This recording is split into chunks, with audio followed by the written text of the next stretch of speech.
Hello everyone, আসসালামু আলাইকুম। কেমন আছেন আপনারা সবাই? আশা করি ভালো আছেন। আমিও খুব ভালো আছি। তো এভরিওয়ান, আজকে আমি পুঁই শাক রান্না করব। তো চলুন দেখাচ্ছি। আমি পেঁয়াজ, রসুন, কাঁচা ডাল প্রথমেই ভেজে নিচ্ছি। আজকে আমার কাছে চিংড়ি মাছ নাই, তো নিরামিষই রান্না হবে।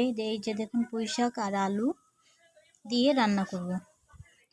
তো আমি পেঁয়াজটাকে ভালো করে ভেজে নিচ্ছি, তারপর সব মশলা দিয়ে দেব। দেখুন, সব মশলা দিয়ে দিয়েছি। এবার ভালো করে কষিয়ে নেব। ভালো করে কষানো হয়ে গেলে তারপরে এর ভিতর আমি দিয়ে দেব আলু।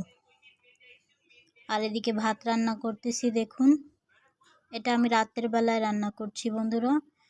তো এটা ভালো করে কষানো হয়ে গেলে আমি আলু দিয়ে দেবো এতে। দেখুন, তো চলুন এবার আলু দিয়ে দিই।